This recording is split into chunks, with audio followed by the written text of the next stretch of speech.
Hey everybody, what is going on? Hexlex here. I got another Master Duel video for you. We're coming back to Rescue Ace, a deck that is, excuse me, a deck that seems to be wildly more popular in tournaments than actually in ranked ladder play.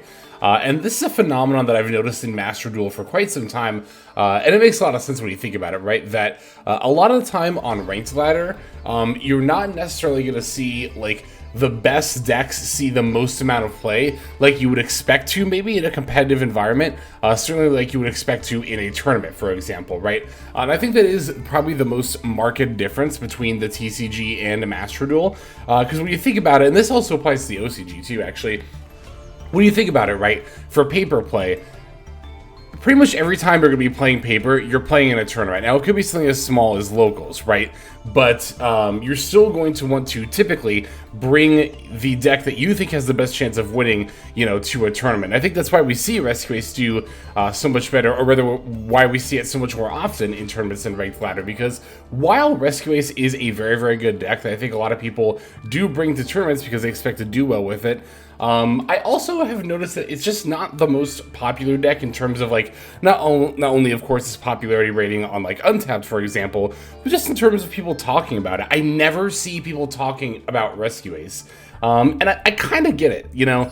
Turbulence set 4 is, of course, the deck does far more than just that, but that is kind of what you're just going to be doing to win the game, like 95% of the time.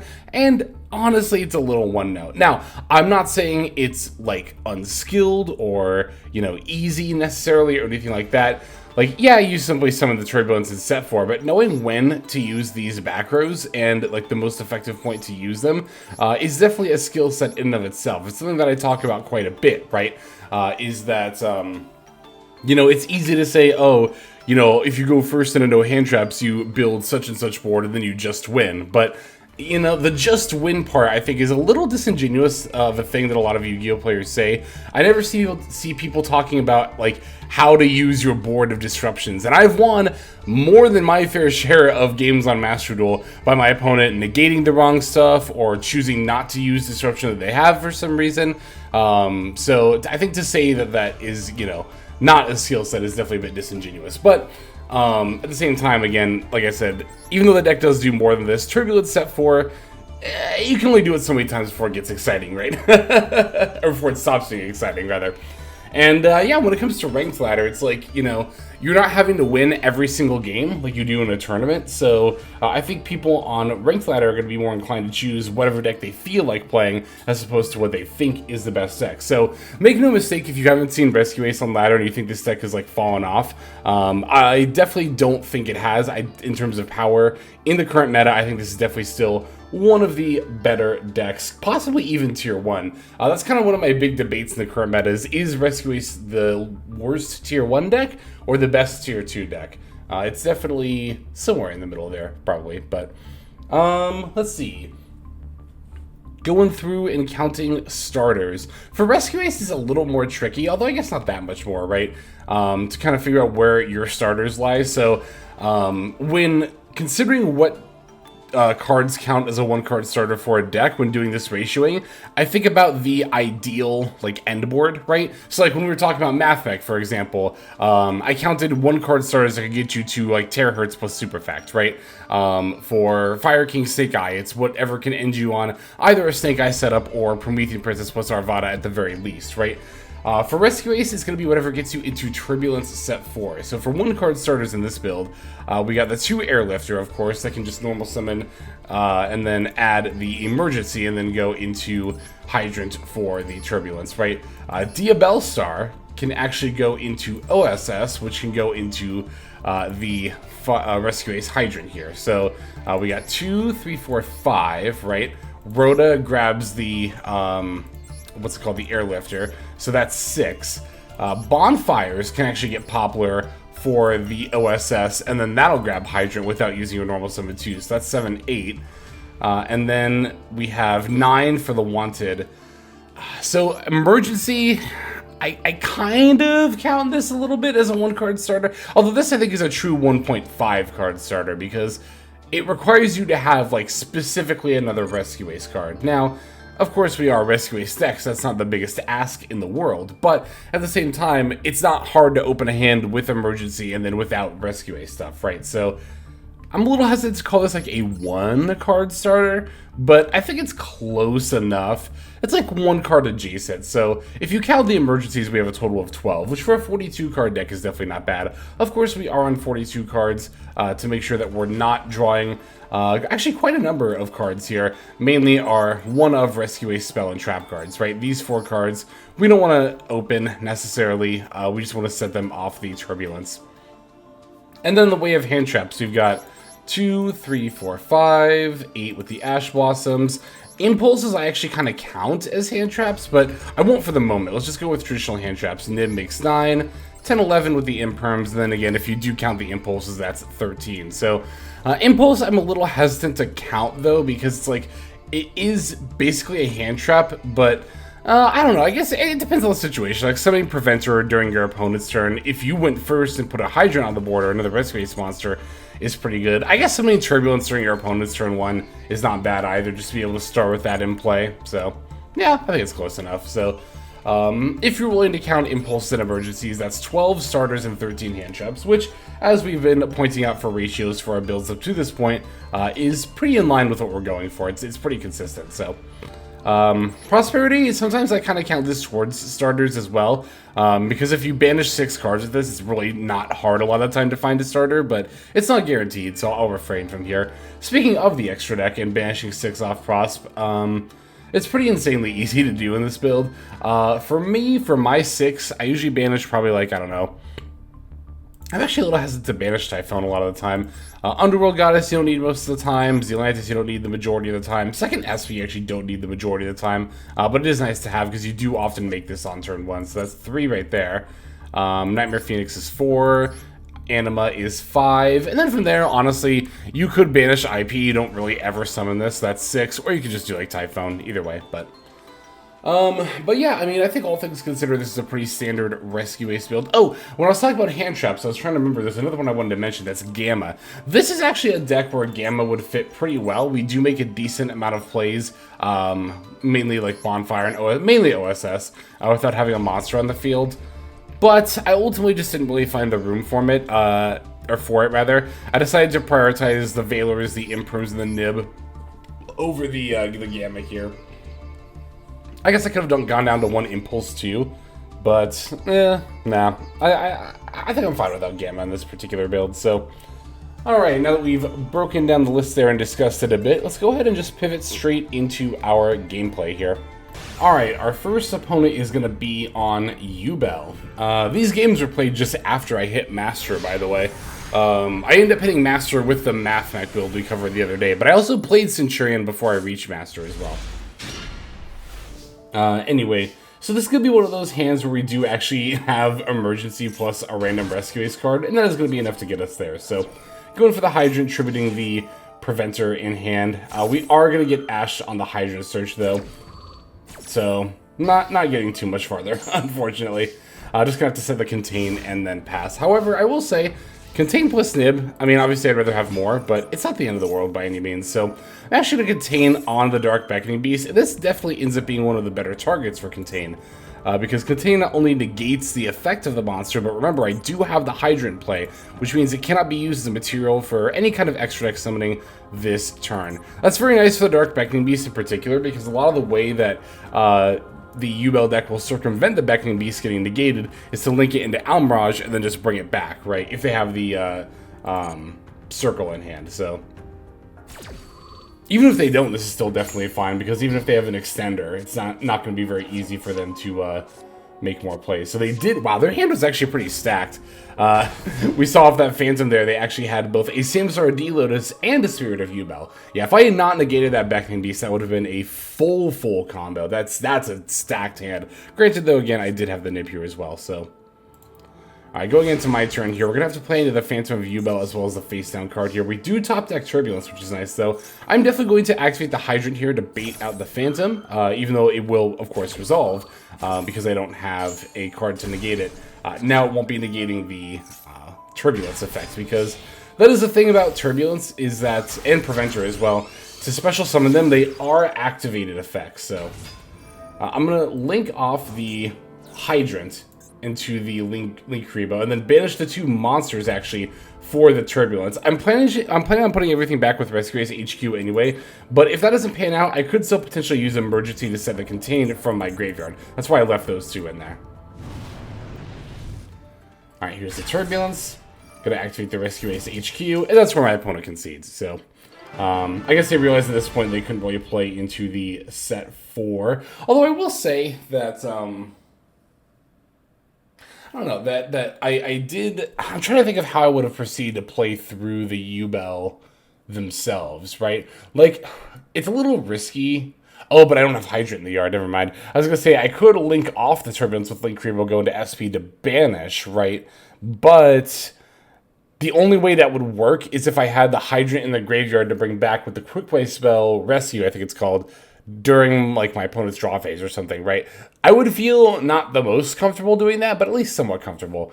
But no, here, I don't know. I think there's a little bit of an early concede from my opponent's part. Of course, I don't know what their face down or card in hand was, but they had a lot of top decks. I don't think I could efficiently remove the Yubel there. And I think the game definitely could have gone on a little bit longer. But yeah, anyway. Not the most, like, stellar opening, but sometimes all it really does take is one of those Rescue Ace trap cards with the Hydrant up. The Contain and Extinguish are both quite powerful. So, anyway, let's go and take a look at our next duel. Alright, for this one, we've got an opponent on a 60-card pile deck. It's not like the everything piles, it's more of a chaos pile. That is to say, it's not like Tier plus Yubel plus Snake Eye, one of those decks. There might have been some Tier in there, I didn't notice, but anyway. We're going to take the first turn here, and we have multiple options here as far as our turn 1 plays. I'm going to lead with the Prosperity. And as mentioned before, the 6 that I like to banish are the Typhoon. Again, I probably should just banish IP instead. I honestly do feel like Typhoon probably comes up more often than IP in this deck, but these are the 6 I like to banish. Underworld Goddess, Zealantis, second SP, Nightmare Phoenix, Anima, and then Typhoon/IP, so... if I remember, we find just like all gas on this, actually, with an all gas hand already. I was actually kind of hoping to find a hand trap here because, again, I already have all gas in my hand. Although I do have Impulse as well for a hand trap. So I ultimately grabbed a Bonfire because I figured, like, okay, if this gets disrupted, like if the Poplar gets negated or something, then I have the Diabell Star to back. Although, to be fair, I also still have Emergency. Plus, I straight up have the Turbulence in hand, so it should not be difficult to find plays here. Alright, Poplar putting itself in the Spell Trap. OSS send the Poplar for the Hydrant. Hydrant F, adding Airlifter because I haven't used my normal summon. Going to use the normal summon on the Airlifter. Grabbing the Field Spell because I already have Emergency. Going to activate the Rescue Ace HQ. Use the effect additional normal summon Impulse. Oh yeah, and then I just went for a format Apo here. I think I could have played this a little bit better. I think what I should have actually done in hindsight is... I should have gone for an SP and then emergency'd into a Preventer. And then had that alongside. Yeah, I definitely should have done that. What am I thinking? Because then I could have banished the Hydrant in the yard. And then summoned it back. Yeah, that was definitely a misplay on my part. I could have played that way better. Yeah, summoning out the Turbulence here. Turbulence, of course, going to set 4. I misplayed again here, actually, because if I remember right, I forgot to set the Emergency as well. I did, yep, I forgot to set the Emergency. So, not the most optimal line, but I think it was one of those hands where I was kind of, like, overwhelmed by just how much gas I had, and was trying to just figure out the right play and not take up too much time. But, yeah, no, I definitely should have, I think, Emergency'd for Preventer. I think I could have had maybe a 3-mat instead of a 4-mat Apo, but I think 3-mat Apo plus Turbulence plus... Hydrant here would have definitely been better. And of course we should have set the Emergency as well. Didn't even end up needing the Diabell Star, but... yeah, draw phase, I'm going to rescue back the Hydrant and then alert for an Impulse. That way I can potentially summon Preventer on their turn, that's right. Alright, so they're leading with some Horus cards here, going for the Imseti off the field spell. Imseti effect's going to pitch itself as well as the Emerald Turtle. So yeah, they are on tier limit stuff. Alright, Apo's going to use its first negation on the Imseti. Imseti going to special summon itself. Triple attack activating here. I'm actually really glad they drew it too. I was kind of afraid they'd steal. Alright, Poplar F going off. I'm going to use the Impulse here to summon the Preventer. Also going to use the Contain on the Poplar, because again, that will not only negate the effect, but also stop it from being used as a material. So, no going into Link Rebo, putting Poplar in the Spell Trap, and then, you know, using like an OSS or something from hand. So, and there we go. We still, of course, had our face down trap card. Which one was it that we hadn't used yet? It was Extinguish, yeah. We still had Extinguish face down. I can never get the name straight. And also the Preventer, turning a monster face down. We still have that as Disruption too. Oh yeah, and 3 Apo Negate. I always, like, I've said this before, but with Apo, I always just kind of count it as one monster negate in my head, because, like, realistically, that's about all that you'll be able to get off before, like, I don't know, usually your opponent can, like, run it over or shield with triple attack. Granted, that's usually more true the latter of a 3-mat Apo, which is most often what you're going to be making. I don't often make 4-mat Apos, which are a little more formidable, but of course do require a lot more commitment. So, alright, that's going to do it for that second game here. I think we got one more to check out. Let's end off with that one. Okay, so our opponent's on what I can only really describe as a Toybox deck. It's not like... It's kind of just a bunch of engines. It's a Toybox engine, plus a Bestial engine, plus a Diabellstar package. But it's using Diabellstar for, like, not Snake Eye stuff. Anyway, our opponent's going to go first, and you'll kind of see what I'm talking about here. They're going to pitch the Diabellstar for pitch Maxi, rather, for the Diabellstar, setting, yeah, the Sinful Spoils of Doom, Rakila. Not OSS, not even the trap card Silvera, but Rakila. Which can actually be a pretty effective board wipe sometimes, right? Because... yeah, they can target the Diabellstar and then basically, more or less, this ends up destroying all my monsters with 2,500 or less attack, which can be pretty devastating. They are also playing a couple more tech cards. Some pretty interesting level 4 light monsters that the Toy Soldier can search. Among them, the Barrier Statue! Yay! I thought at first I was playing against Stun, and I was like, okay, Stun with a Diabellstar package is like not the most unheard of thing in the world, because I don't think we're going to get to see them do any of the Toybox stuff, unfortunately, but yeah, I saw this come down, and I was like, alright, it must be Stun. But funnily enough, this is like the only Floodgate card in their entire deck, is one copy of Barrier Statue of the Heavens. They open it against me, but I'm not complaining really here, because I opened Imperm as well, so I can just use that here.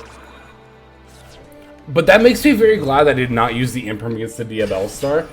This is something that I discussed in my hand trap video of when to use hand traps against people. Also, second Maxi was extremely obvious they had this, because they pitched a Maxi off the first one. It's like, there's not many cards better than the first Maxi, but the second Maxi, of course, is very, very pitchable, so, but...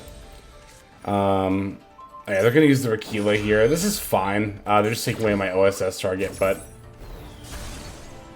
yeah, no, this is why I said, this is why I'm glad, like I was saying earlier, that I didn't imperm the Diabellstar, and this is also why I talked about that in my hand trap guide video, because we did not use the imperm on the Diabell here. We were able to save it for the Barrier Statue, but of course that's not why I chose not to imperm the Diabell. I was actually waiting for the Snake Eye Ash, or really whatever OSS summoned, right? On turn 1, you should definitely not negate the Diabellstar. Just if you have like an Imperm or a Veiler or something, just wait for whatever the original Sin's going to bring out. However, if it is turn 2, I'm a little more inclined to negate the Diabellstar if I have a board, because then otherwise they might set like Subversion, right, and start trying to pick away at my board. It's, of course, as always ever, just kind of dependent on the situation. But, yeah, no, as soon as I searched for Turbulence, I just kind of conceded here. Which, to be fair, I think they only had, what, like one card left in hand, and at this point, they're probably not going to be able to gain enough traction playing into my 4 face-down cards, so there you go. Oh, and then I was trying to remember the other engine this deck plays. It's also the Magician of Chaos, or Magician Soul's Illusion of Chaos package, that one. So, yeah, this build our opponent had is kind of interesting. It just seems like a bunch of engines mashed into one. I couldn't really see a consistent through line, but anyway. Thanks, as always, for watching these duels. Let's go ahead and move now to our outro. Hey everybody, Hexlex here. Just want to give you a huge thanks for watching all the way to the very end of the video. Believe it or not, that is actually one of the best ways that you can support the channel, is by watching the videos in their entirety. But there are many ways in which you can support the channel if you are so interested. The names that you're seeing on screen here, I gotta give an extra special thanks to, because these are people who have chosen to either become a member on YouTube, which if you're interested you can do as well via the join button next to the subscribe button down there, or have signed up over on Patreon and become members there. Link to that is going to be in the description below. Without the support that is being offered by, again, all the people that you're seeing on screen right here, I would not be able to take the time to dedicate to uploading daily YouTube videos. So thank you so very much. But there are also other ways you can support as well. Again, link to the description below. If you like my deck tracker that you'll see in a lot of my videos, the Untapped Companion, you can download that for free, and if you use my affiliate link down there, then that also goes a long way towards supporting the channel. That's, again, free. So is subscribing here on YouTube. That's also free and a huge way to support. You can also check out Twitch, once again linked in the description below. Following and subscribing over there will not only support as well, but also give you notifications of when I go live if you want to catch some of the live streams. But really, no matter how you choose to support, it all adds up and it all definitely means the world. So thank you, each and every one of you. For now, this is Hexlex. I'm going to be signing out. But more than that, I'm hoping that you have a fantastic day.